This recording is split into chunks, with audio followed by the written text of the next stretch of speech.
Hi everyone, I'm Molly and I'm back today to help you understand a little bit more about exposure with the Instax Mini 9. That is this camera here, the Instax Mini 9. It's so light, it's really compact, I love this camera, it's really popular.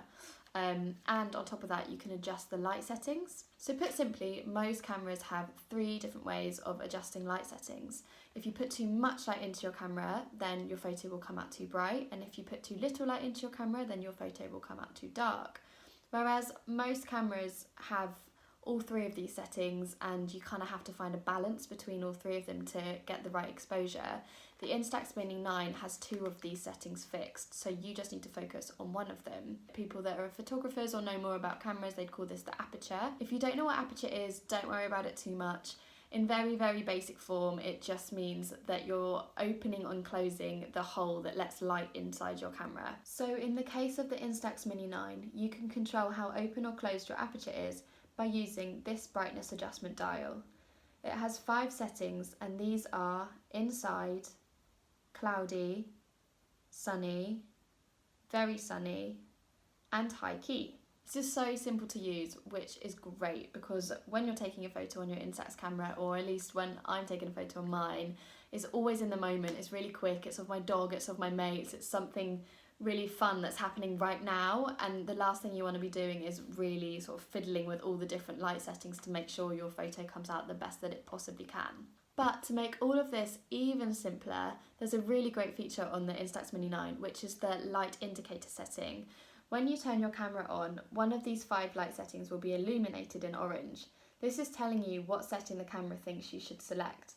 As you can see, this moves dependent on what's in your photo. So if you point it towards the sun, you can see it changing.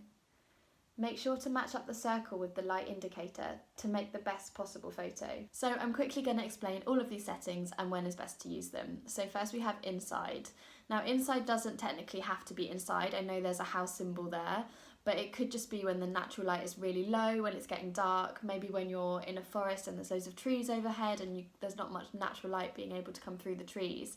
Or of course when you're inside, maybe there's not many windows letting natural light in.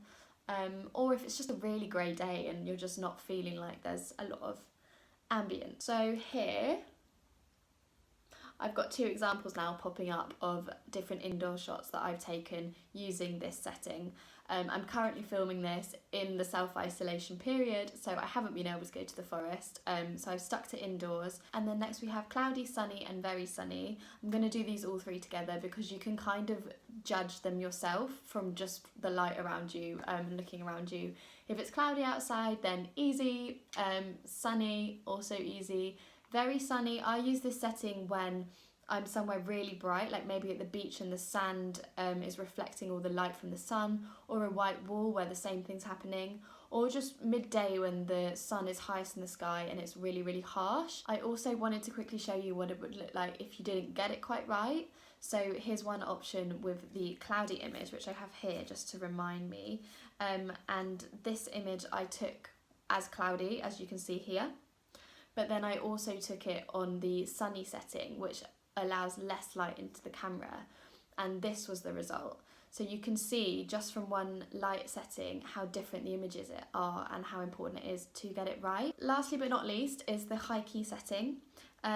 This setting is really fun to play with. It basically allows a little bit too much light into the camera on purpose.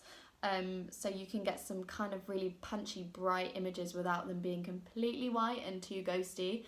I wouldn't do this setting in really bright sun because it does allow quite a lot of light in and you don't want to completely overexpose your photo.